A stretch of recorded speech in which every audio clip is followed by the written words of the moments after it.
The good outcome is a recession, because then people will buy the bonds.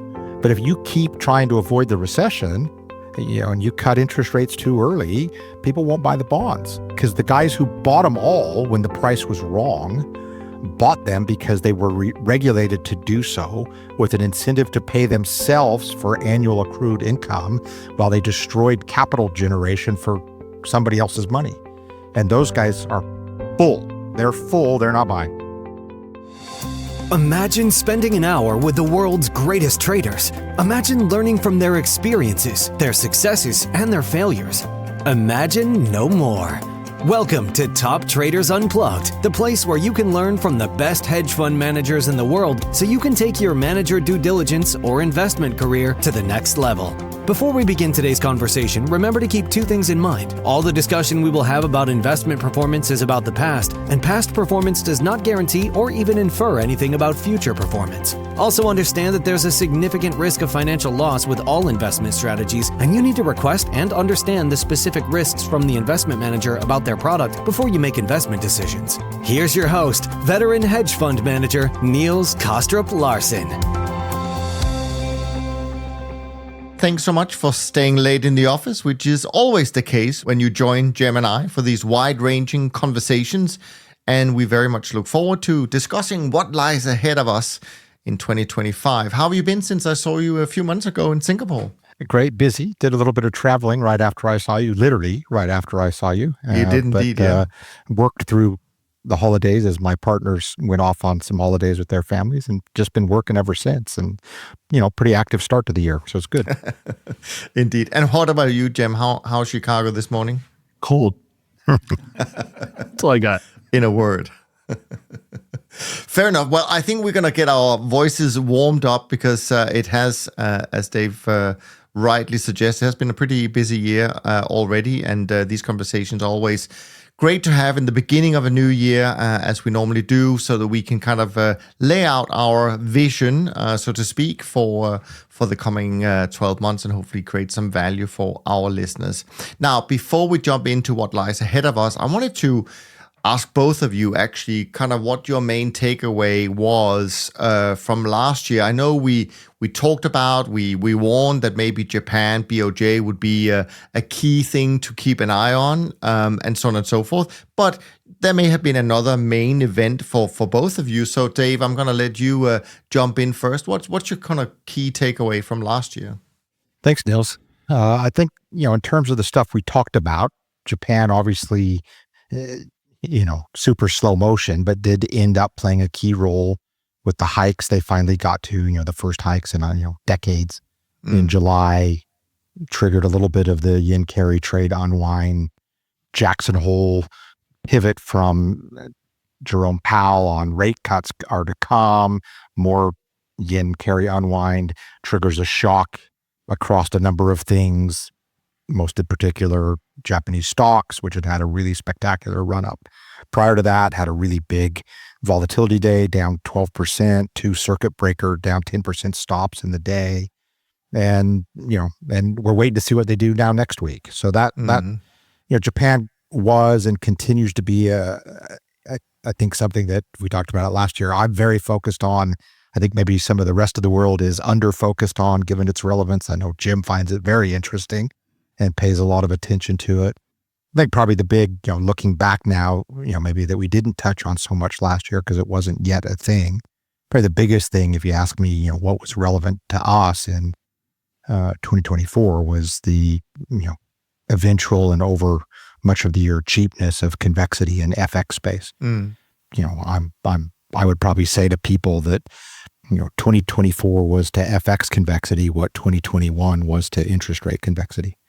Yeah. And now we'll see if 2025 is to FX vol what 2022 was to interest rate vol. But we're off to a pretty lively start in that space this year. And there's quite a few things that, have come from extreme lows, maybe not to, absolute high levels, but relative change is fairly aggressive. And I think that's probably, the main thing that's been keeping our attention now.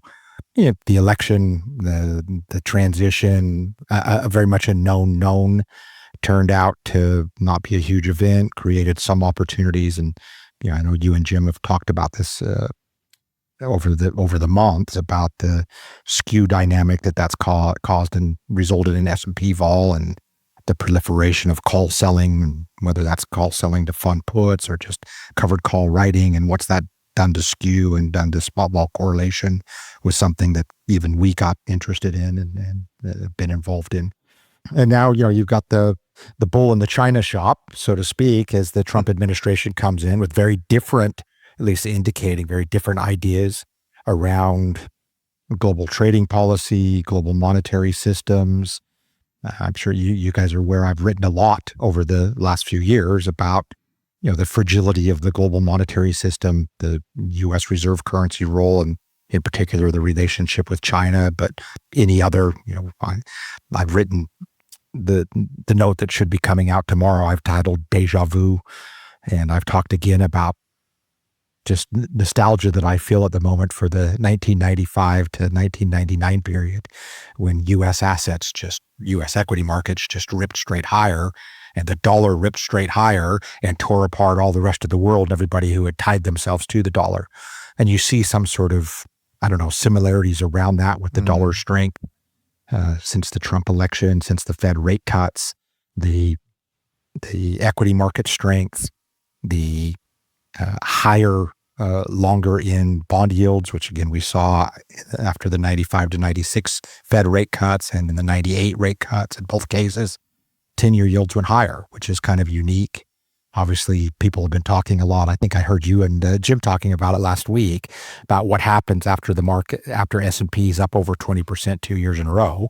Usually it goes down. The exception to that rule is 1995 to 1999, where it went up over 20% 5 years in a row. Compounded over that 5-year period, I think at 20 total return with dividends at 28%, 29% for 5 years, with every year up over 20%.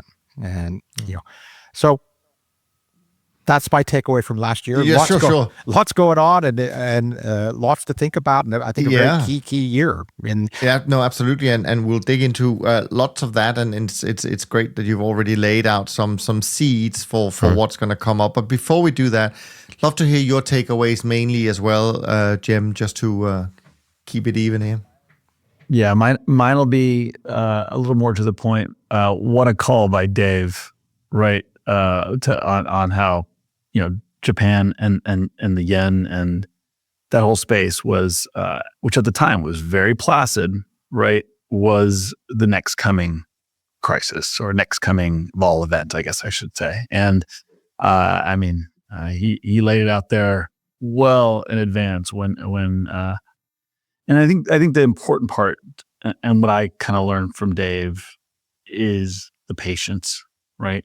Just this willingness to say, it's about time, right? It's about thinking about, okay, this may not happen today. It may take 6 months. It may take 9 months. But it's just way too cheap. And you put it away, you stock it away, you add to it, you kind of build a position. And not a lot of people have that, particularly in the vol space, I will say. I think that was just an incredible call. I just want to highlight that in its fullest. And he has a history of doing this, and that's because he is thoughtful, patient, looks at the big picture, and really is willing to go and do things other people might not be willing to. You're super. All right. Now, I know, Jim, you have quite a lot of things that you wanted to bring up. So I thought today we'll do it a little bit differently. In a sense that I'll let you guide the conversation through the topics that you wanted to bring up. Then I'll let Dave bring up some of the new stuff that's coming out in the new note, Deja Vu, that is about to be published, I think maybe tomorrow. And then I have some other things, if we have time, that I'd love to hear both of your thoughts on. So why don't you kick it off? Yeah, let's kick back right where I just left off there. And I'd love to, I think it'd be fun for the listeners, it'd be fun for me to walk through August for you, to really, hear what was it like on the other side of the ocean, kind of with the positions you had, what were the different players doing, and how did you see this play out as it happened on your end? And then, I'd love to kind of feedback on my end, what we were seeing and how it was different, maybe in some ways, not that you don't look at this side of the pond as well, but I think we'd have some interesting notes to compare. Yeah. take me back to when you first started really seeing things move, and what were the first trades that kind of set off the dynamic, I guess, on your end? What did you see when it started playing out, I guess? And then how did it play out as you saw it? Yeah, we've owned a number of volatility structures across all asset classes in Japan and related to Japan, well, forever. Interest rates was obviously the big mover in vol and convexity vol terms back in 2022. I think we talked about this, interest rate vol in Japan, even though interest rates hardly moved, interest rate vol repriced much more aggressively than even in Europe and the US. And that's just because it was priced so low, and skew and vol was priced at essentially nothing. And then when the realization that something could happen, a lot of that repricing took place in 2022. Last year, for the first time in a long time, you got paid for owning gamma was what you really got paid for in the August events in Japan equities and Nikkei and index stuff. And Nikkei index stuff hasn't really paid other than owning calls in the last couple of years. But that day, gamma paid. In fact, I've dubbed what happened that first week of August as Gamma-geddon, because it wasn't really a Vega event, even in Nikkei, even with the 12% one-day down move. 1 year Vega hardly budged. 1 year Vega in dollar yen didn't even make a new high for the year in the event. But that single day gamma was really, really big and had a really, really large payout. Now, just nothing to do with foresight, just with pricing. Jim knows this, Niels. Given what we do, we're not huge fans of gamma because it's too much work and too little asymmetry. Most of our activity revolves around vol, third, fourth moment stuff. But the one place we owned gamma because it was really attractively priced was Nikkei. So that turned out to be quite a good place to have almost all of your gamma allocation. We did have some gamma, Niels and Jim, in S&P, which didn't really pay off per se. I mean, relatively speaking. And, not so much, not we have gamma, but some skew related stuff that didn't work particularly well in S&P, but worked extraordinarily well in Nikkei. FX stuff, we own a lot of long dated Vega there, long dated vol there. So, it did okay, but it didn't have a blowout performance. The relationship to some other markets, NASDAQ, the growth versus value thing was something that we had to look into that was an early trigger. Jim, you'll know better than me. The week before, there was a really outsized move in a reversal of what had been the long-term trend in growth versus value.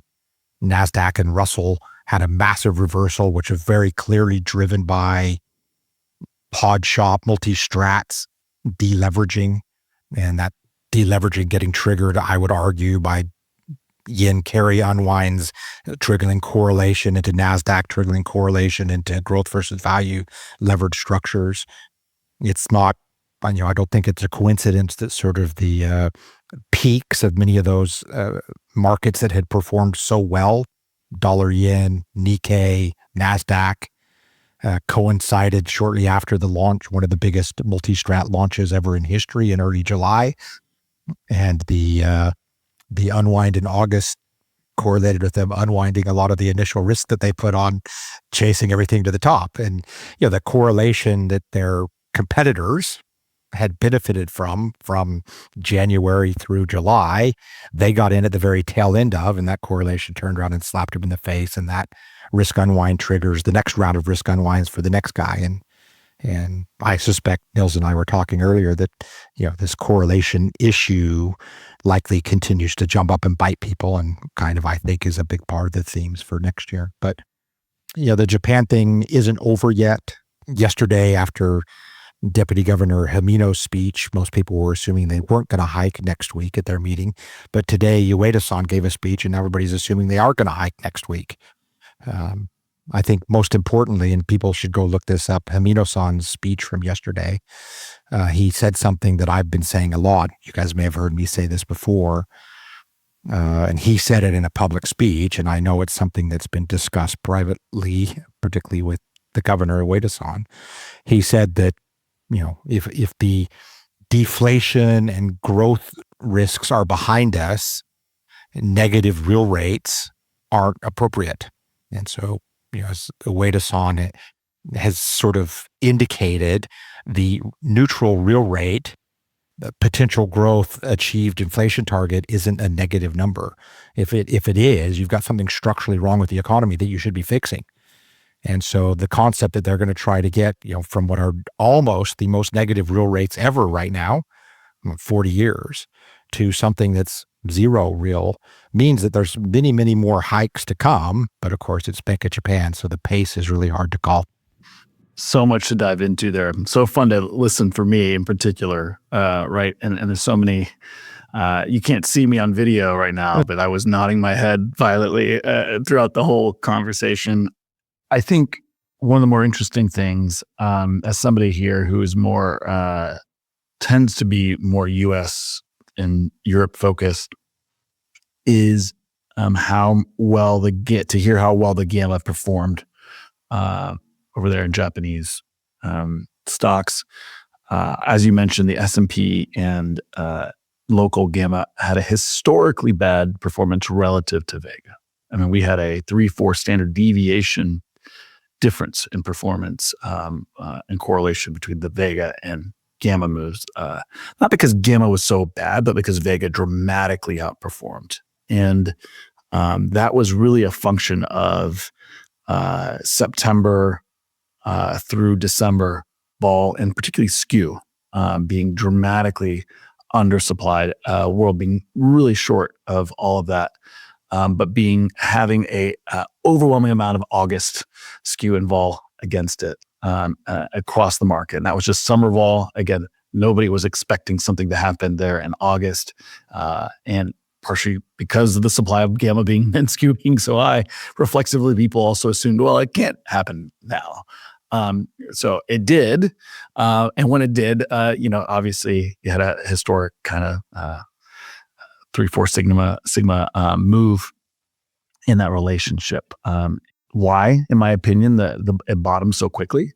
Why we V'd? Because everybody was long of gamma and protection into that decline. It was a Vega event, and part of why you saw some of the stress, and in my opinion, the continued stress and long dated skew in the S&P is a relation of that move. We're still seeing echoes of that. It's interesting if you look up throughout history, when you get those events and people get really hurt, there's still a lot of residual positioning that people had to push further out to fund the trades to get back September, October, November skew and vol, and there's a lot more short skew and vol sitting out there at the back end of the curve. Never mind, models are now set to account for that. People are less likely. There's less supply because people are less likely to sell it because it just happened.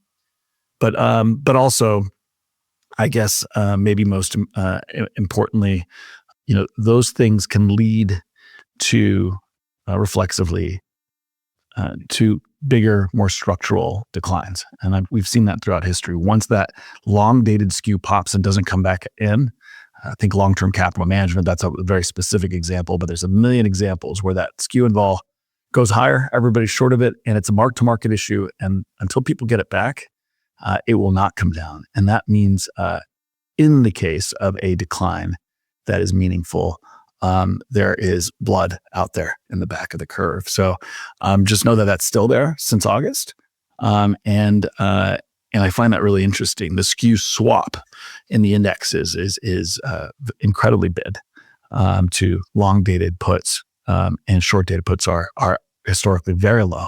It's not just on a relative value. On a relative value, the front is very low and the back is very high. And that makes for a really interesting dynamic that people should be watching, I think. So in reference to your kind of pod rotation and the blowouts that happened in that space in August, I think the most pain, as you mentioned, in general, was in relative value skew, relative value, beta value versus growth, as you mentioned. That was a really interesting dynamic. It really started in mid-July. And I think that fed very much into the decline that eventually happened. I think that paired with the stuff that you were looking at in Japan and overseas broadly in Asia, were really able to take down the S&P and the behemoth despite everything else, basically.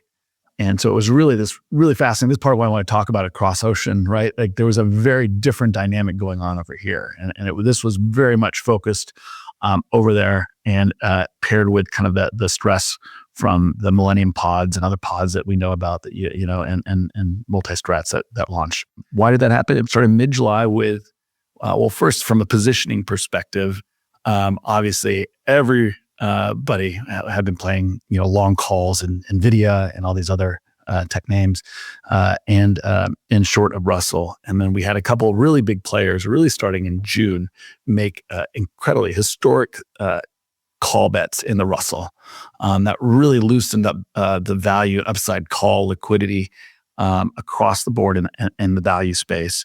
And as that happened, NVIDIA had a couple pieces of news. We won't go through all of it. That really slowed things down. And then that Wednesday, the expiration in July, Trump came out and said, "Hey, Taiwan, we're not defending. We're not defending you guys. You want, if you want us to defend you, pay us, basically." And that really was fed into was a catalyst to what was already a weakening, a slowing price action in NVIDIA. And that space in the AI space writ large that created Von and Charn flows that were negative and really were pushing down on that. And that eventually led to a decline in that space. And then obviously with vol offered in the S&P, as I just mentioned, that the vol was really offered in July and August in those names, and the skew was offered. That led to a massive dispersion that also pushed on that. So it forced the two in opposite directions.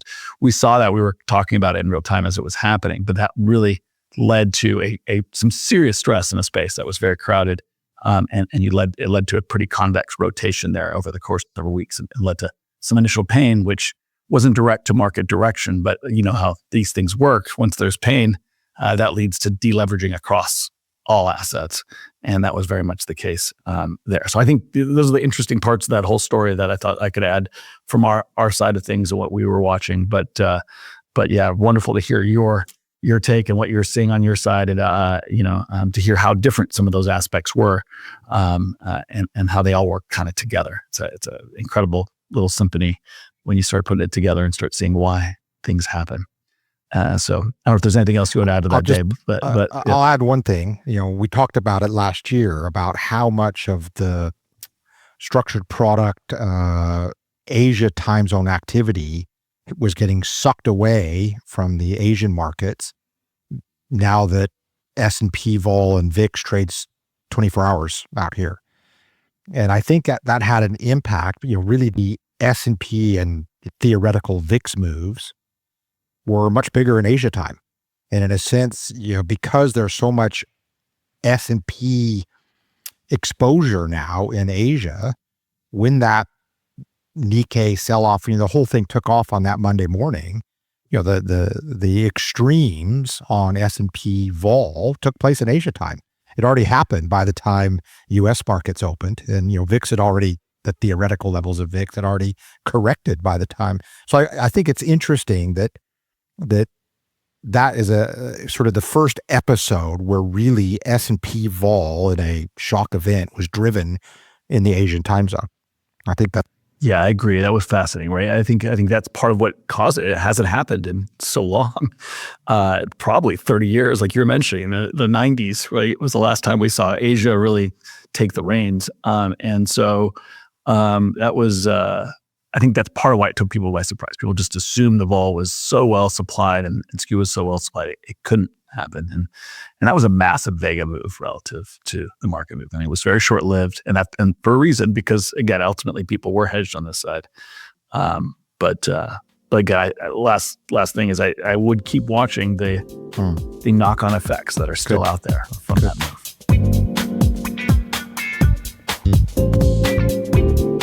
So the other thing I want to kind of reference in relation as we move kind of through the conversation is how well versus how well relative to relative value, how well prediction and second order Greeks and effects are working. I think the structured product issuance, the size of vol markets has gotten so big relative to underlying markets.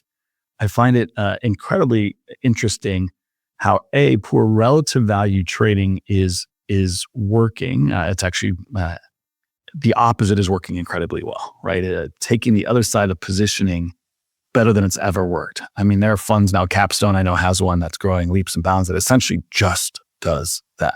Takes the opposite side of every relative value trade, buys what's high and sells what's low. That's all they do.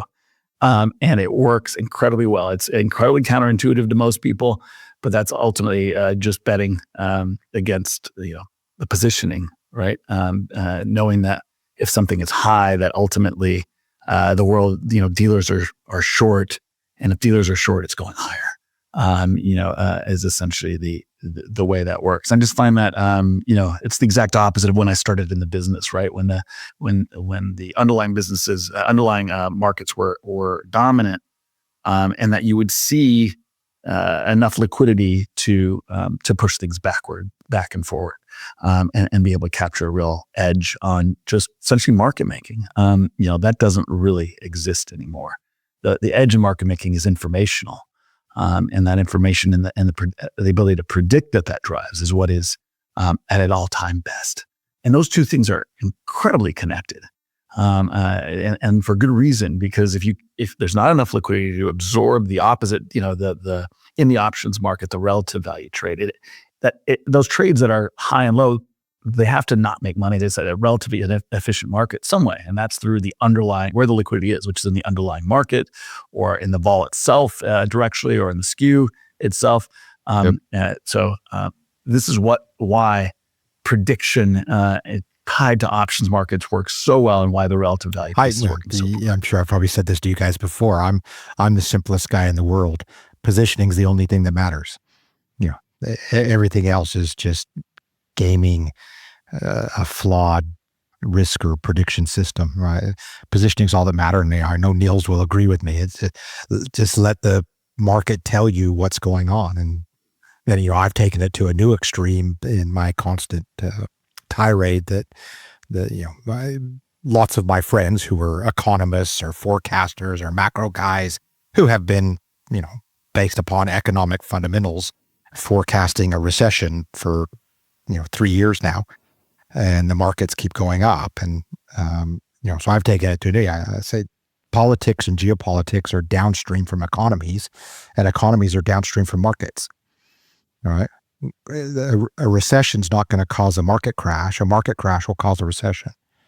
And positioning, and that positioning, and exactly to your point, Jim, it simply comes down to leverage. It's the leverage in the system that makes returns left tail skewed, and because of the impact on capital and the negative compound effect, that as leverage builds, the asymmetry goes the other way. And can, back to my correlation conversation, probably the simplest, most neglected understanding of leverage is correlation, what's called diversification. So everybody's taking more risk, counting on their diversification benefit of some sort of constant, steady correlation. And then whenever correlation surprises them, they have to reduce risk because they have not enough capital for the risk they were taking because they assumed they were diversified. And then, in a sense, this is exactly what you're saying, Jim, that these correlations that people relied on and still are running models on, and risk parity and et cetera, just keep breaking down, keep disappointing. And every time it disappoints, somebody's got to go out and reduce something that ends up getting reduced in a left skewed dynamic. That's what I think it is. I think that's really the theme for this year. Now, that will be on my note that's coming out tomorrow, that, that's a theme. I thought that was very, very interesting what Dave just mentioned about the correlations and how people rely on that. Do any of you know to what extent are these correlations in terms of how, say, pension funds, insurance companies end up being positioned. How much is that down to quote unquote regulation, like Basel, whatever, 1, 2, 3, 4, whatever number we're at now? I mean, in a sense, so even if they wanted to take a different route in terms of their portfolios and how they see correlation change, could they even do it?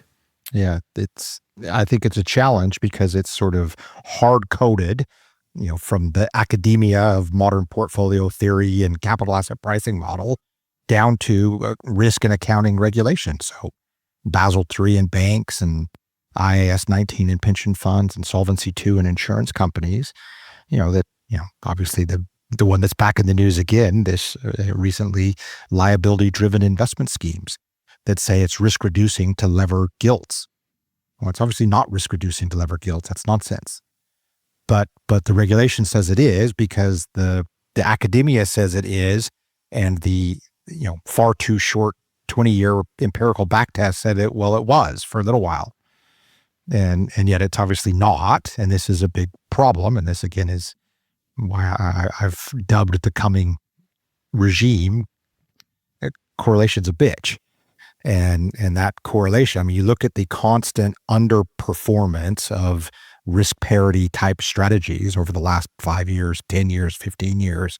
And this drag, I think, is going to keep pressure on these correlation problems, exactly what Jim's talking about, because their sort of principle has been lever diversification and low volatility to risk match your growth risky assets and sort of optimize around probabilistic short-term carry. And probabilistic short-term carry has been a big loser. And exactly what Capstone is doing is saying we want to be on the other side of that, because probabilistic short-term negative carry has been a big winner.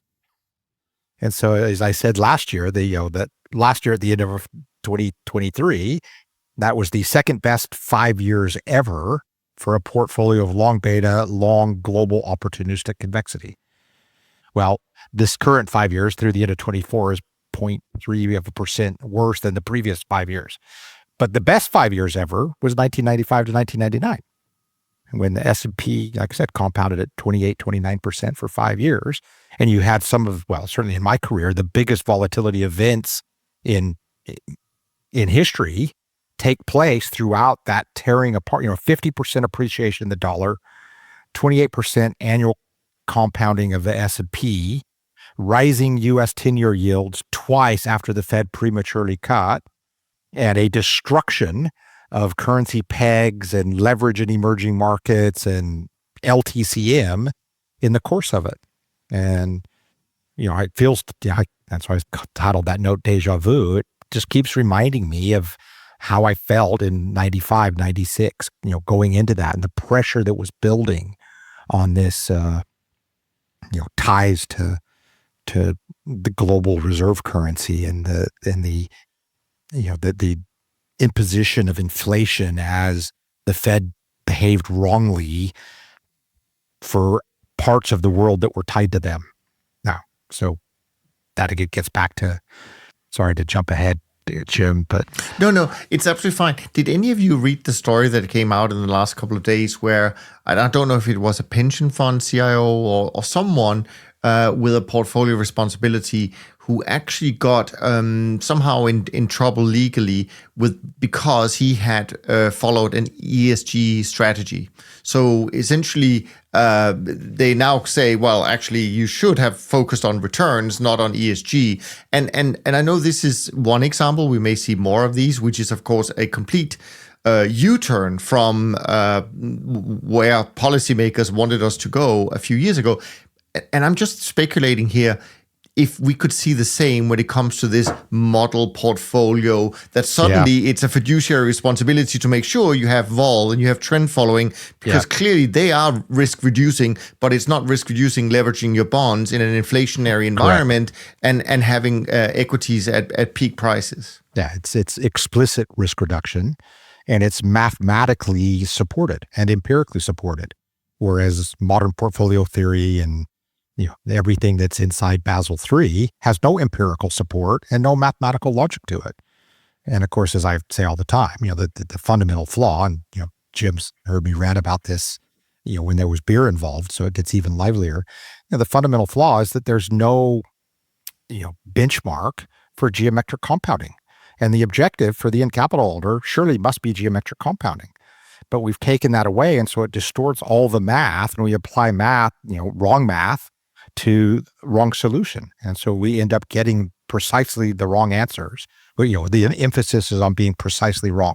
And so to your point, and then obviously I've been ranting and raving about this for 35 years in the regulatory community, which, would put me out of business if they ever actually did it.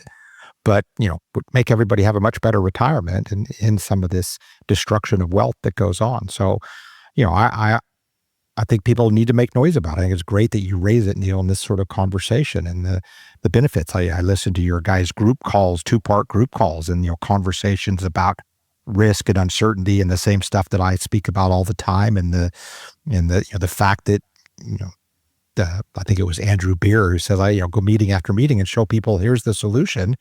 And they say, oh, but that's not the way we look at it. Which is exactly what I go through every day. I'm sure Jim goes through it every day.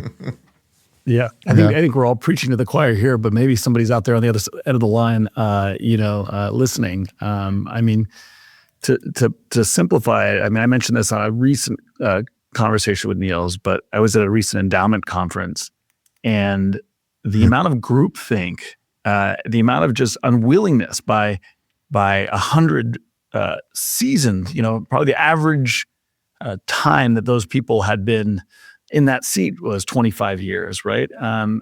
The ability to think outside of a stock and bond portfolio, it was almost zero. The amount of agreed equity exposure is going up. The amount of the portion of that going into private equity is dramatically increasing. Into venture is dramatically. Everybody is increasing duration, decreasing liquidity, increasing leverage, and then increasing the beta at the same time. And the answer broadly is because, venture and private equity have been a diversifier. They're alternatives to kind of equity. It's literally called private equity, and people somehow believe it's not equity. It's similar with private credit. It's like people just somehow believe it's not credit. It's somehow an alternative. But I think we should change the name to private long vol and private trend following, and we'll be very successful. Yeah. We're going to take vol private. I like that. I think, the funny part is that's what Dave does. I think he takes this really long view and kind of, it's people are understandably have better outcomes. Anyway, back to your agenda, Jim. I say that all the time, Jim. Right? People are like, I don't understand what you do. And I'm saying, I'm just, you're a distressed credit investor. I'm a distressed vol investor. You buy a whole bunch of stuff because nobody wants to own it for 10 cents on the dollar and wait 10 years to see if it reliquefies. I'm just the exact same thing on the other side of the liquidity spectrum. I store a whole bunch of liquidity that everybody's happy to give away for pennies and try to hold it and maintain it over time until the market needs the liquidity back at, highly convex asymmetrical returns. You just need to make it not mark to market for 10 years and then deploy some more leverage. Imagine if I could treat, our option premiums that everybody looks at and says, oh, you're negative carry. If I could treat that as a investment in the way they account for private equity or private credit, I'd have this long-term investment portfolio of things that don't make any money, just like your private equity doesn't make any money, companies that have no income or even revenues. And then when it pays off 10 years down the road, you get the, 50 bagger. Exactly. Off you go. Yep. And you put the two together on opposite ends of the liquidity cycle, and you got absolute magic, which is exactly the math that we go out and show people all the time. Look at the math, and you guys talked about it. And I know Niels, who knows I've written about it. Even my friends out here, the big sovereign wealth funds, in Singapore and Australia and New Zealand, have written papers about total portfolio approach. This is the new catchphrase, the sort of next evolution beyond strategic asset allocation, total portfolio approach, where they show that the only thing that adds value to the portfolio is negative correlation, negative correlating risk mitigation. and that no other hedge fund strategy, no other diversifier, no bonds, anything adds value to the portfolio. Just pair growth assets with highly asymmetric negative correlation. I'm not sure any of them are actually doing it, but they've all written big research reports, have gotten talk about it. Some of them the future fund guys give a fantastic presentation on it. I'm not going to say if I influenced it or not, but they give a fantastic presentation on it. But so, again, that brings me back to this same thing. And Niels is spot on. This correlation reliance has to unwind because the wealth destruction is just getting out of control. And, true risk is your and I write about this a little bit in the note that's coming out tomorrow. True risk is your divergence from your compounding path. It's not annual volatility of returns. It's how far behind what people need me to make for their retirement in 30 years. And if you're well ahead of that path because you've had a well-constructed, positively convex portfolio, you have a lot less risk than the risk parity guy that's way behind on that path. And then, you do what, CalPERS does. They add leverage to the thing that's been failing for 2 decades. They add more leverage to it, and that's supposed to make it up. So, yeah, I think that's the most interesting part, right? That recency bias, especially after 40 years of a very structural trend in interest rates and certain dynamics, right? Again, I think it's far from a certainty, but if we are truly kind of in some type of decade plus long regime shift, and it doesn't happen overnight, right? We're seeing though the tremors, right? We're seeing things that are clues that it is happening, and once those things accelerate, they can break in meaningful ways for a long time. And there's so much positioning the other side because it's just the momentum of the trades and the positioning that it will become a self-fulfilling prophecy. It will continue to push on it because everybody back to work a full circle. Everybody ultimately will have to get out, and there's no liquidity on the other side of that trade. Clearly is what's driving bond markets. And now you guys know I've been talking about this maybe longer than anybody. Who's going to own the 40? Right. Who's going to own the bonds? Now that the correlation and volatility benefit that created them as risk mitigants in financial regulated institutions is gone. These guys are so overloaded with bonds they bought with infinite leverage at ridiculous levels, and they don't market to market. So they've got these ginormous unrealized losses, and the supply keeps coming. And then, as we said a year ago, and I think I said a year before that, the good outcome is is a recession, because then people will buy the bonds. But if you keep trying to avoid the recession, and you cut interest rates too early, people won't buy the bonds. And because the guys who bought them all when the price was wrong, bought them because they were regulated to do so with an incentive to pay themselves for annual accrued income while they destroyed capital generation for somebody else's money. And those guys are full. They're full. They're not buying. So well said. I hope everybody heard that. I couldn't agree more. And I increasingly think, by the way, that they are going to cut the bonds, the rates too early, and because that's just what they've learned to do. And in an administration that's probably going to run things hot in general, I think that adds to that. I mean, I think right now, like, let's come back and talk at at our cadence, but like that's going to, I think, end up being very prescient. Well, on top of that, just before you, I just want to add to that, because we were talking about bonds here. I mean, let's not forget that we have something like 10 trillion of refinancing coming in this year in the US, given the infinite wisdom of funding themselves short when interest rates were practically at the lowest level ever. So there's going to be a lot of bonds coming. Yeah, it's a function of supply and demand. I'll add to that commentary. I think the hard move has happened. And what I mean by that is it was relatively easy to hedge your inflation risk and your duration risk last year, the year before. The curve was inverted and you got paid to do it. At this point, it's a hard trade. I mean, it's a hard trade to hedge, which means it's a more likely trade. That means there's less supply on the other side. And I just think increasingly people are now kind of stuck who didn't already do it. And there's a lot of people who didn't do it.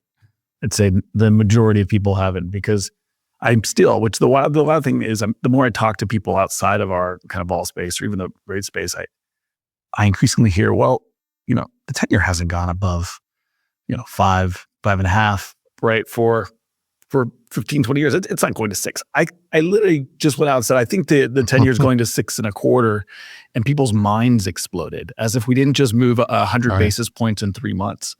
It's the most fascinating.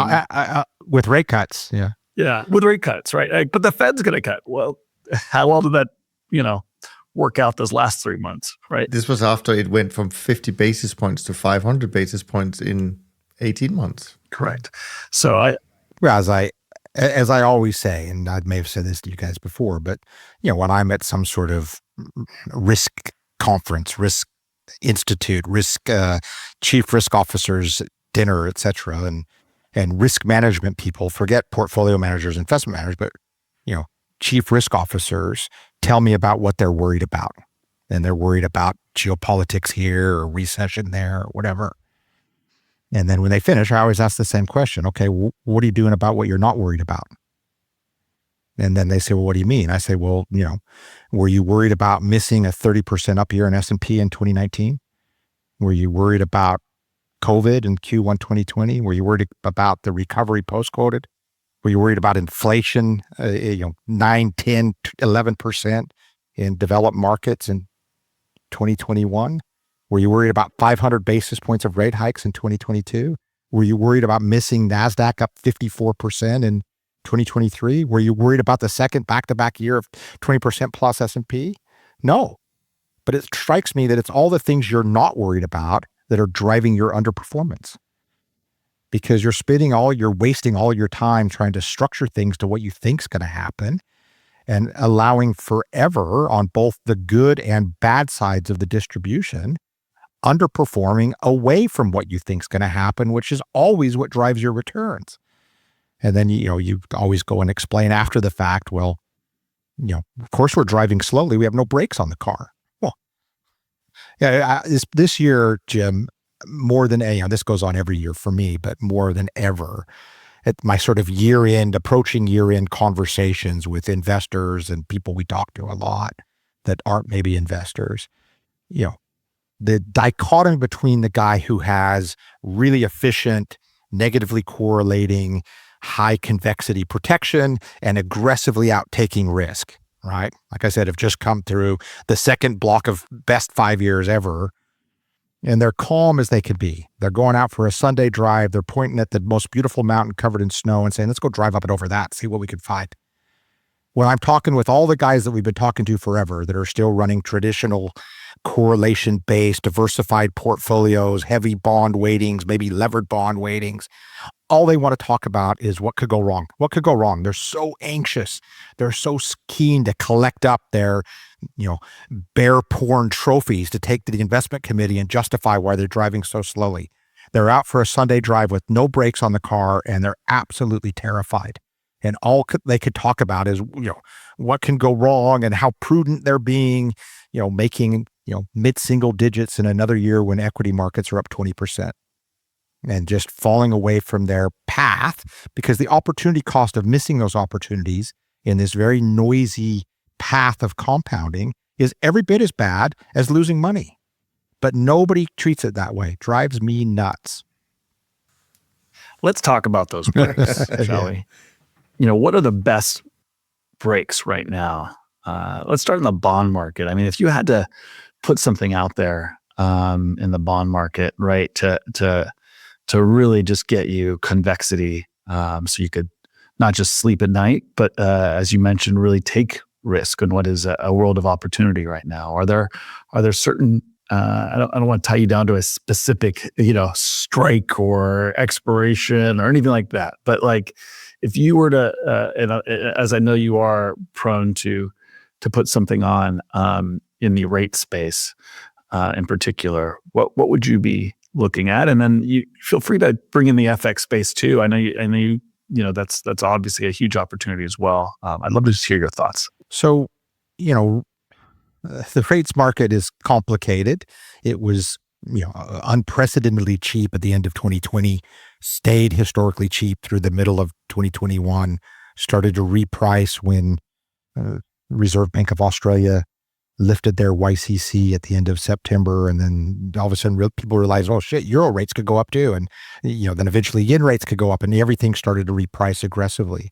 But, for you guys that have gotten used to equity vol spiking and then coming straight back down again, look at interest rate vol since late 2021. It ain't coming down very much, and it just keeps going back up again. And that's because exactly, and you guys talked about it. Thank you for raising this topic last week. Callable bonds.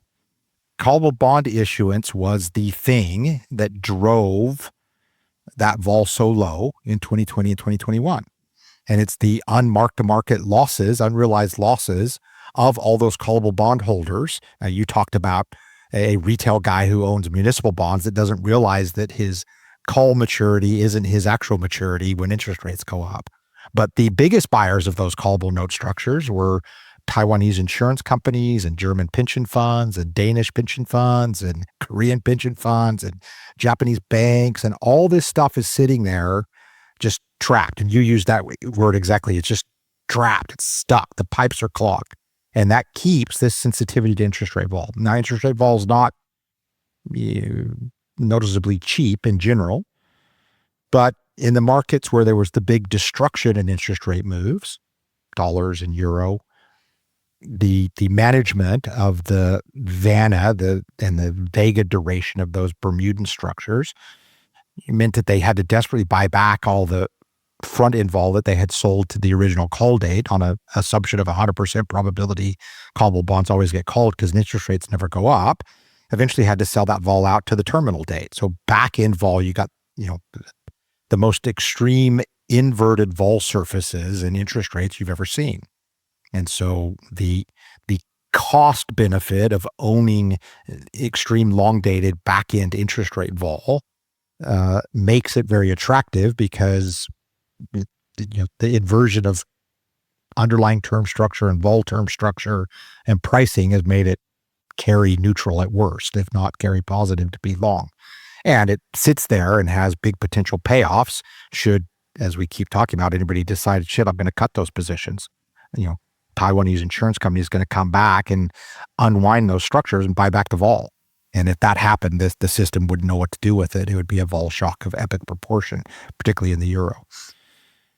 On the other hand, the market that hasn't had the huge move in underlying interest rates, that did have, as I talked about, a major repricing of vol, but hasn't actually had the move of delta, is Japan. And so the Japan yield curve has not inverted like the US and euro yield curves did. And their interest rate hikes just started, and I would argue there's some volatility pricing around the assumption that there won't be a big move in Japan interest rates, and that it will be a gradual, this forever gradual step. So in other words, Jim, the skew out of the money vol has come back to be reasonably attractive in front end yen rates. So a lot of the repricing that took place was this adjustment in the 10-year and longer tenors and the JGB market and the interest rate swap market, not in the front end tenors. And so that's a place that we think is interesting and has some potential for, doing the inversion that took place everywhere else as they're now, steepening back to not being inverted anymore. FX has been by far the big opportunity last year to own convexity, to own vol of vol.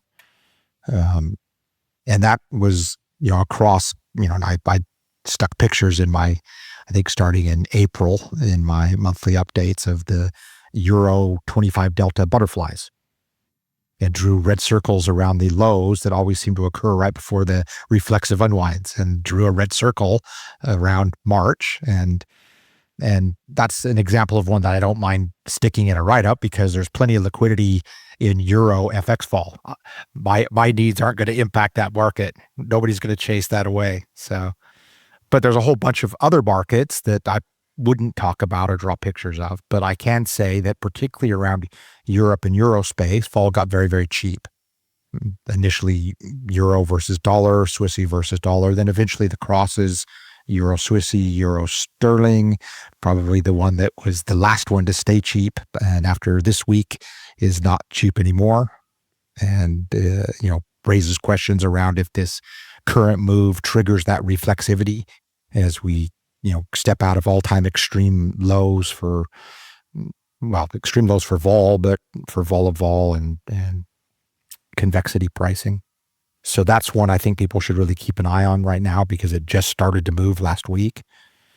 And this gets back to, what I wrote about in the 2 months ago, month before, about this, possible Trump-led rejiggling of the global monetary system, which, is due for a rejiggling because imbalances have gotten pretty big. And I write about it in this deja vu note that, as one of my usual quotes, pegs in badly, all pegs end.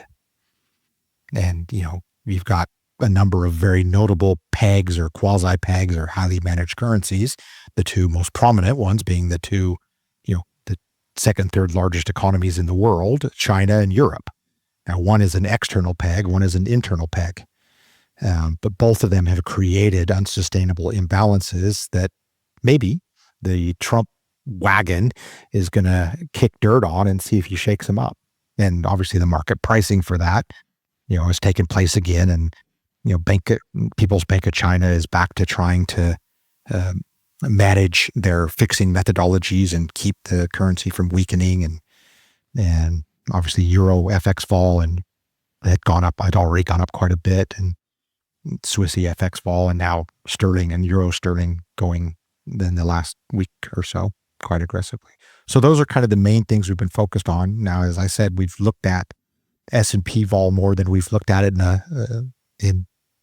since before COVID, since about July, and on this skew dynamic, and particularly as that sort of flows through to convexity space more so than vanilla vol space. But the top side convexity has been, since really July, really super attractive in S&P. And, attractive enough for us to get interested in it.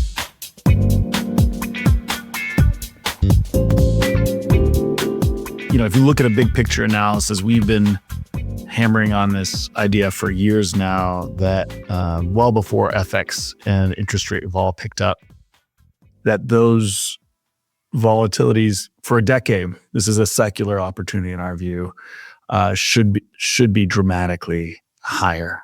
It's a function of rising interest rates, inflation, deglobalization, all the things that are tied up with this big populist protectionist wave we are amidst. And again, last time we saw this in the late 60s through the 70s, these same effects. Equity vol, ironically, dramatically underperformed. Things like commodity vol, dramatically underperformed. It's the FX, the precious metals, the bond and interest rate vol. Those are the things that were dramatically higher. And so I think that's going to continue to be a trend that the areas and the cross country kind of flows and opportunities. I know you're likening it a lot to the late 90s, and that is a possible path. I hear you on that, but I actually think it probably goes even further back, right, to a period. And it's probably more dramatic than that because the same pressures that drove the late 90s are at play in terms of driving, strong dollar, kind of breaking everything else globally. But this time we have a much bigger structural inflation issue. And that's different than the 90s. And the Fed has much less control in this environment, which creates actually more volatility. And you have this analogy, but you have a guy that's 4 times bigger than everybody else with 10 guns in his pocket. Everybody kind of sits very quietly in the room. When everybody's about the same size and everybody has one gun and something bad happens, a little more chaotic. And I just think that we're going to the latter, not the former. And I think the Fed is going to lose control of the long end of the curve and lose the ability to push people and everything the markets around. And we haven't seen that for 40 years. And I just think that's wow, what an opportunity for convexity and rates and FX, right?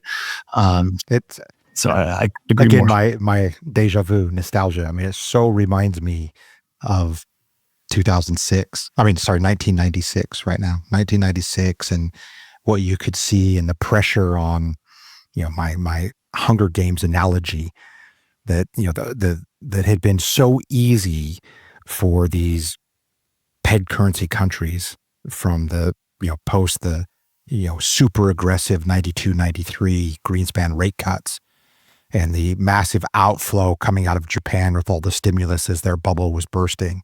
And it was so easy for these guys to fund themselves, to just endlessly, money is just pouring in, every corporate, everybody issuing bonds, everybody, levering up the FX benefit because of the pegged currencies, and you could borrow in dollars and invest in Indonesia at 14%, and then all of a sudden one day it was this desperate competition for a diminishing supply of that liquidity. And all of a sudden nobody could borrow. And all of a sudden, everybody's competing and everybody's trying to capture it. And, you see this right now. And of course, the biggest competitor has been Secretary Yellen. And, she's dominating the stakes here, and she's issuing her bills at 5% and sucking up endless trillions as the rest of the world's like, ooh, see if I can get mine. And as that picks up and this competition comes and, this strong dollar wrecking ball that we've started the year just coming and just knocking over cabinets as it runs through the China shop, and rising interest rates everywhere, heedless of what your individual debt and deficit situation is. You've got your own inflation problems. You've got your competitiveness to maintain some sort of currency stability as, U.S. rates go higher. Well, Aussie rates go higher with them. They're not going to just sit there and let that interest differential expand away. You've already got the Aussie dollar at, long time historical lows. So it's such an interesting environment right now. And, I did the recent conversation with Grant Williams. And of course, Grant always loves to chat with me because, he's like, everybody he talks to talks about VIX as though volatility is VIX. Volatility is not VIX. VIX is one very specific market, a very big, very efficient one with all kinds of RV market making components and trading the VIX against the S&P vol, against the dispersion, all these different things. But it's not vol, it's just S&P vol. And vol around all asset classes and around the world is so dynamic right now and so fascinating. I love my chair. And counterintuitively, I know we talk about this a lot, but I really want to make this point to the listener.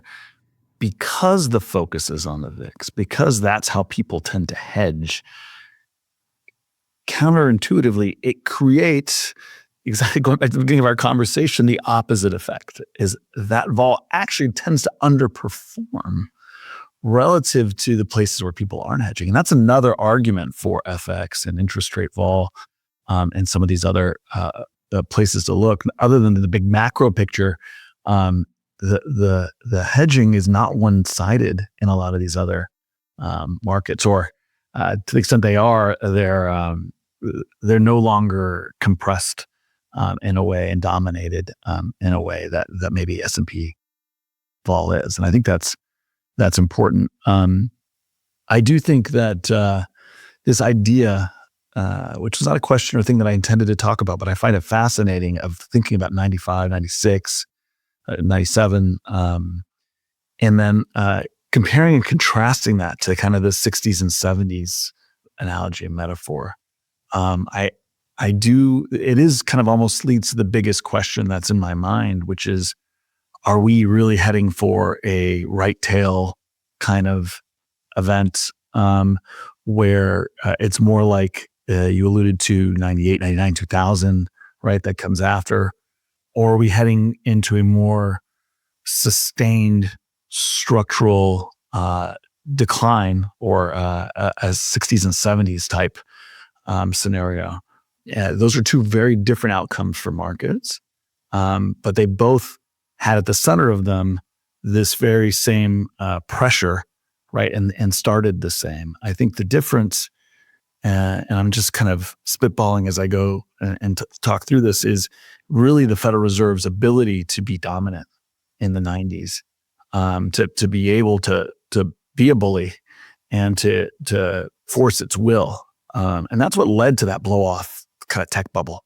People talk about the euphoria around tech. No, it was liquidity.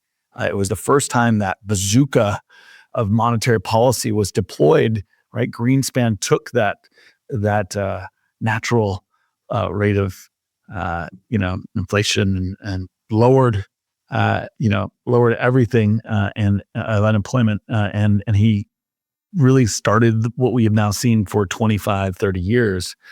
The question is the Federal Reserve still going to be able to do that? This time and I think I wrote about it in November. They announced that they're commencing their framework review.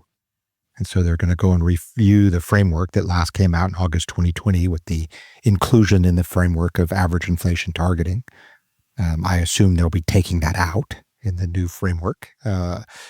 Whether they issue a formal apology or not, I'm skeptical, but I think it's coming out. And I think the other thing that will be discussed, I don't think they'll do anything about it, but I think at least somebody will raise it. Obviously, Claudio Borio just spoke about it in his farewell speech at the BIS, is QE might be a good emergency in case of fire, break glass, but it's not necessarily a good economic stimulus tool because the long-term side effects are painful. It's hard to get out of. And so it'd be interesting to see if they somehow redefined QE as a emergency crisis tool, not as a policy stimulus tool. And again, I also don't think they'll apologize for misusing it either, but we'll see. So yeah, they definitely want to apologize. I think that's fair to say. I also am skeptical that they would, although academically I agree with you, that they would let go of the reins of power that is QE and hem themselves in any way, much less admit that it doesn't work the way they fathomed. So, but again, I think that's interesting because again, it gets to this, how are they going to respond to this environment? So their response with interest rate cuts in 95 and 98 was in big part because they're tightening in 94. The last time we had 50 and 75 basis point hikes in a year, 1994, prior to 2022, was because tequila crisis and and eventually Asian crisis, the feedback loop of them blowing up the world, they kept responding to by cutting rates again. Wouldn't surprise me if we got that again, that we got more of the same. And particularly, the perfect fit to that scenario, what else was unique about 95 to 99? Well, the U.S., courtesy of Bill Clinton and Newt Gingrich, reduced debt to GDP, ran a surplus. Imagine if Doge reduces deficit and that makes U.S. bonds relatively more attractive in the world, and the stock market, and more money gets sucked out of the rest of the world, and the dollar gets even stronger. You mentioned the dollar went up 50%. DXY went from 80 to 120. We've only got up 10% since Trump won the election so far. You imagine if we went up 50%, it would absolutely tear the world apart. And again, this gets back to the problem. And obviously I linked to my friend Russell Napier's paper in the November note, his ongoing conversation about a new monetary system. And, the U.S., China, he refers to what we're currently in as a non-monetary system that was set by China in their deval in 94 and their decision to not join sort of the major economies in the world and manage their currency in their own way. And are we going to find an amicable way to reset that system, or will it be, unilateral, both trying to impose their will on the others? And then how do we correct the imbalances in that scenario? And one thing that's very different, I hear you talk about, what if that happens, say, to the dollar, but also, think about the time we're in right now. Back in 95, 96, 97, we didn't have 75% of the world equity valuations in one country, right? I mean, the concentration risk. And it kind of reminds me, sadly, it's reminded also by the tragic events that's happening in LA. But I think you've kind of written about this forest fire analogy where when the system is fragile, maybe you can just... Yeah. Self-organized criticality, right? That's systems self-organize and become unstable. So the sandpile theory, forest, avalanches, the risk isn't the lightning strike. The risk isn't the wind. The risk is the dry brush on the ground. In my race car analogy, you can't manage the unknowable future curves. All you can manage is your car. You can put brakes on your car. You can put good tires on your car. You put a good engine in your car, a good steering wheel in your car. Well, the same thing goes with managing a risk portfolio. I say this again all the time when I'm talking to banks.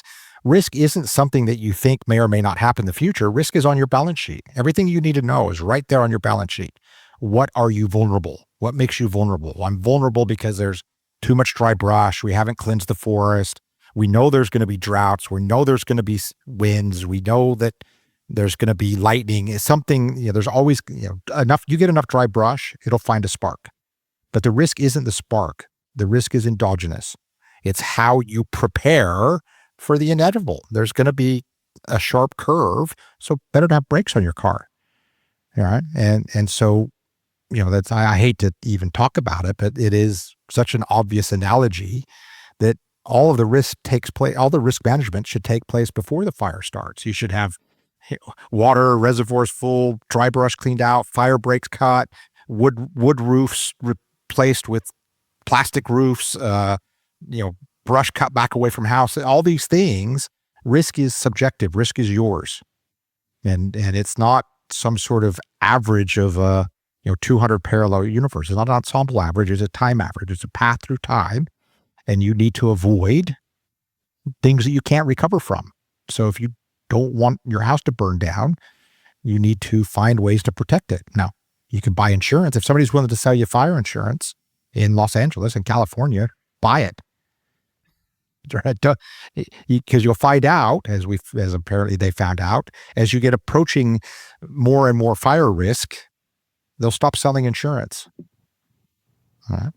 And it's a great analogy. Such a great, it is the analogy. I mean, that's what options are. They're insurance, right? It's more than an analogy. It is truth. It is reality. And I love how it's coming full circle on the positioning conversation, right? Positioning, like that dry brush is Correct. Positioning at the end of the day. Correct. Right? If dealers are ultimately short, right, something, it's more likely to happen. If there's dry brush, it's more likely to happen. That's potential energy. That's supply and weight, or demand and weight. And like you said, it's the only thing that we know for fact. Everything else is, relative to some random, all kinds of things could happen in this world and subject to variance. Yeah. But what the actual positioning, what the actual facts are on the ground, what things look like in terms of supply and demand and weight, essentially, those are true probabilities. Those are true potential energy. And that's what you really need to be paying attention to at all times. And in my market analogy to the fire, dry brush is leverage, right? You've got a whole bunch of trees that you think are independent of each other, but you let enough dry brush grow up in between them, you're going to find out that you got a huge correlation risk. And when it's not how the fire starts or the one tree that catches fire because of the lightning strike, it's how the fire spreads across your entire portfolio. Everybody's risk is correlation. Correlation is the number one implicit leverage in the system because everyone's been taught that's what you do. You buy things that are positively correlated, but low positively correlated. And then you act like the average is constant. But in reality, that correlation is always too low in good markets and too high in bad markets because you've optimized to something stupid like a Sharpe ratio that says driving slowly is your only form of risk management. Forego the upside to protect the downside. Well, that's mathematically wrong. Protect the downside so you can go participate in the upside. That's obviously the right answer. Yeah. And when people, and we could say that generally for getting convexity, whatever, but I'd like to also take this a little step further. When people ask me and say, how do you bend the probabilities in your favor? How do you predict or at least have a better sense of certain probabilities than others? This bends people's minds. It's that simple.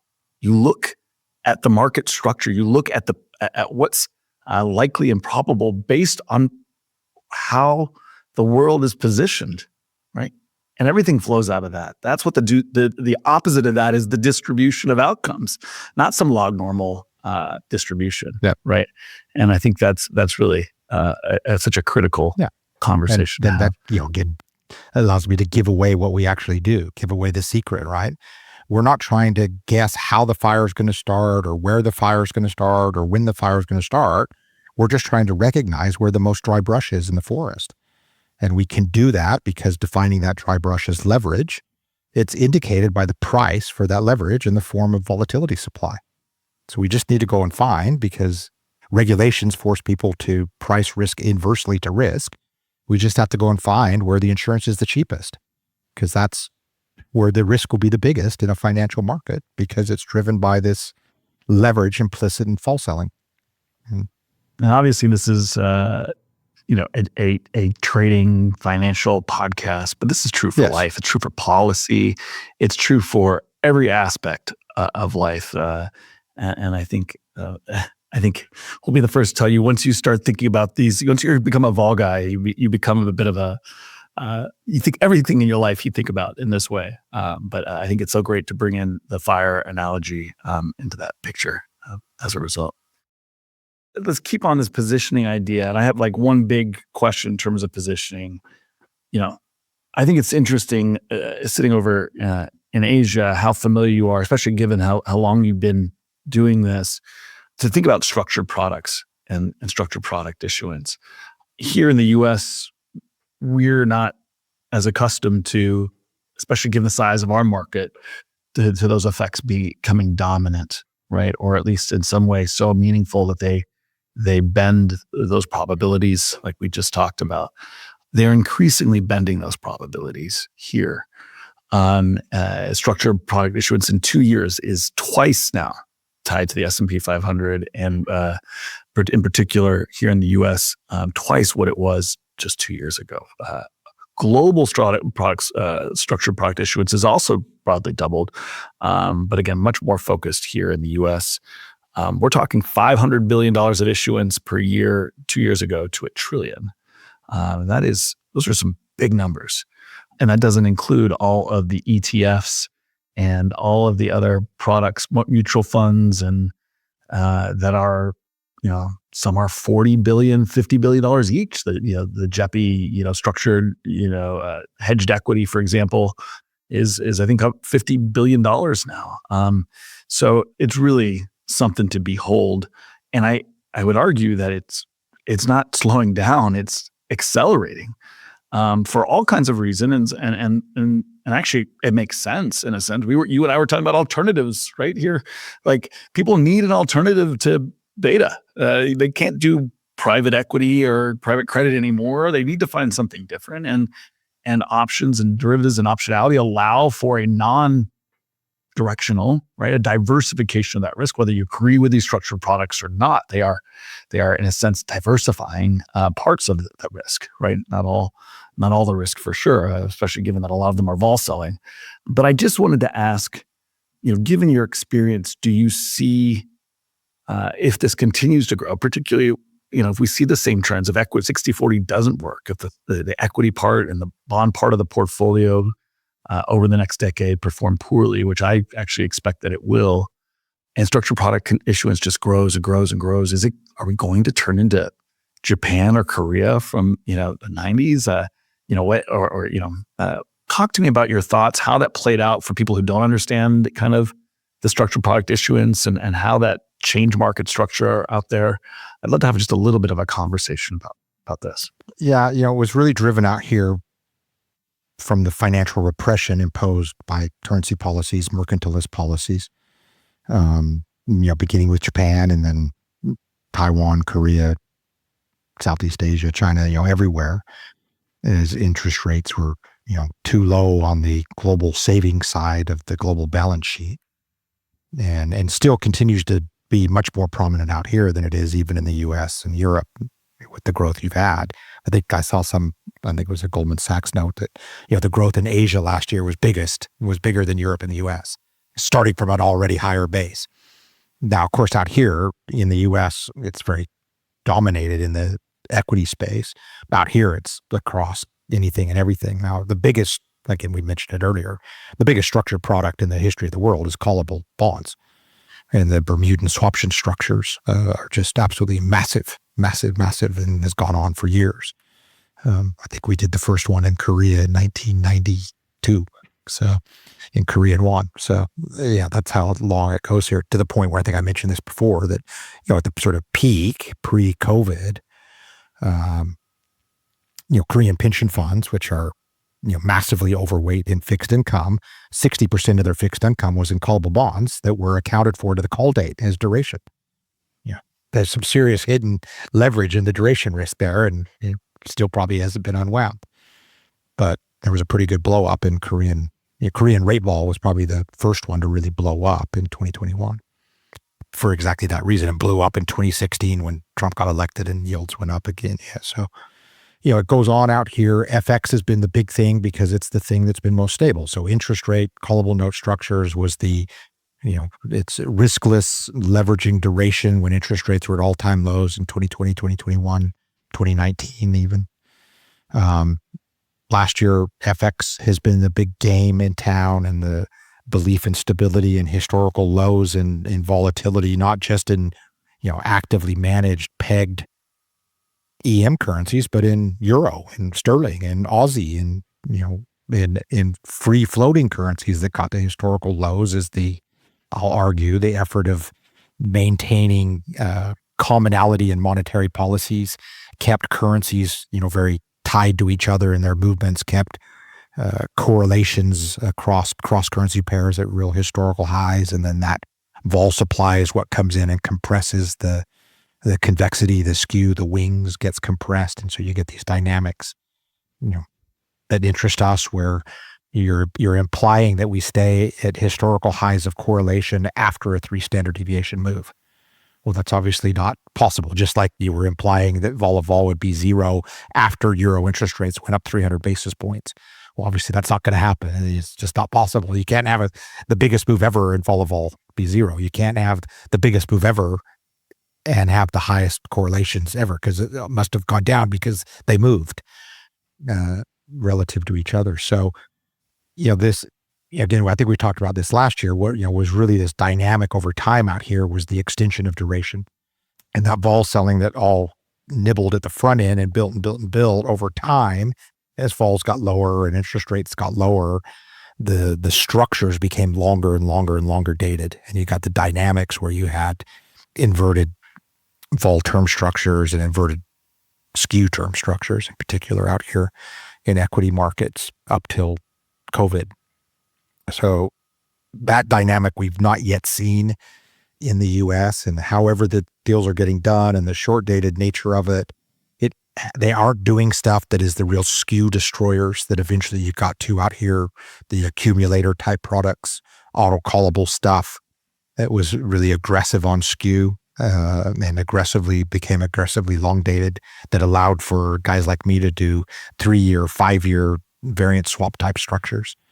That isn't happening so much in the US, although again, this skew opportunity has triggered some interesting longer dated stuff that has been worthwhile. I think it's coming. I think it's a matter of years. It's not a short term thing, but I do think it took a long time. We're continuing. Yeah, it's taken a while, and I do think this dichotomy between the opportunity in a world where liquidity is broadly coming out, we have much more volatility and less control from the Fed. And relative country, asset class, et cetera. The dichotomy between that and then the structural vol selling that's then happening at the center of markets, I find incredibly fascinating. It's what's driven this dispersion, which you and I have talked about at length, not just in equity markets, right? Because you have all that vol selling at the index level, but not in the opposite, vol buying, directional betting, and vol buying that's happening in the constituents that's really driving that market structure that's creating historic dispersion. Similar things are happening throughout the market in our vol space, where from one side you have this incredible amount of issuance that's, by the way, not concentrated, not leveraged, well distributed, right? So it's consistent. It's not something that breaks. It just comes in, it sells, right? But then at the same time, structurally having incredible realized volatility or impetus for it, at least throughout systemic issues in the market. So it's actually that is also one of the biggest reasons to think FX vol is going to continue to do incredibly well, because it's not that vol center where it's being sold and monetized. Bond vol is somewhat, but not really. It's really that equity vol that continues to be compressed. And I think equity vol, again, which is where everybody's going to try and go hedge the next 5-10 years, will likely underperform, right? While everything else will really have incredible opportunities. It's really tied to the supply and demand issue that we've been talking about. I think that's exactly, again, if not that I advocate a particular view, I just say be convex. But the convexity that has worked and looks like it continues to work is owning something that has a decent weighting of US beta and owning opportunistic volatility in global multi-asset class. And that has performed incredibly well for 5 years, 6 years, 7 years, 8 years. These guys are all outperforming, an equivalent benchmark of traditional portfolio managers, modern portfolio theory, sharp world guys, at a significant scale for a significant run now. And again, the best period I've ever seen of that was 95 to 99. And, of course, the big difference, and I was going to say this, Niels, to your point earlier, the big difference, aside that, and it's related to that inflation seems to be out of control now, is debt, right? Is that you've now got every major country in this game through 100% of debt to GDP, most specifically the keeper of the global reserve currency. So they're really putting pressure on breaking this thing down. And their main competitor, China, in that game, saying, I don't want any more part of this.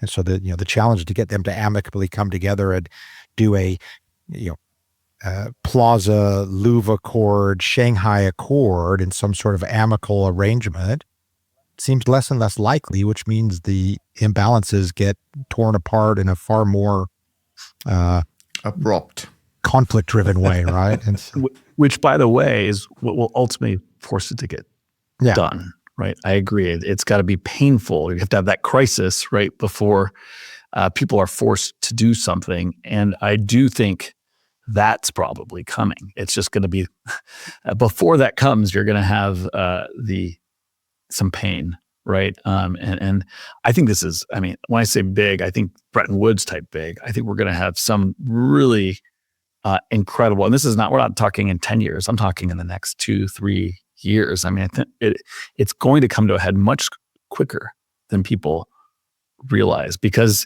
like we were talking about on the bond side, once it gets started, that's when the speed accelerates. So you get a first move where the vol is well supplied. That move breaks things a little bit, but vol was well supplied. The second move is the one that gets you. That's the one where there's no more vol available. It's too expensive to hedge, and then the next move is a 5 sigma, 6 sigma type event. So I think when it comes to rates, debt to GDP, can't handle 7 to 10% yields, and I think we're going to 6.5 this year. So I think if we get to 7 to 10, and I don't think it happens at a straight line, I think we'd go into recession before we got to that next level. But I think if we start getting to those types of numbers, which people think is crazy for me to say, but people thought when I said 5 2 years ago that was crazy. And so I just think that it's going to force some real big conversations. I'm curious to see if the U.S. does something as well as really kind of like Japan did. It's going to be forced to at some point, and just you said abandon QE. I don't think they have a choice. I think QE is they're only out essentially call it QE or call it just monetizing the debt. But they are going to, debt to GDP may go to 220 from 130 or 120 where it is now, but we'll own all that debt. And so it'll effectively be zero.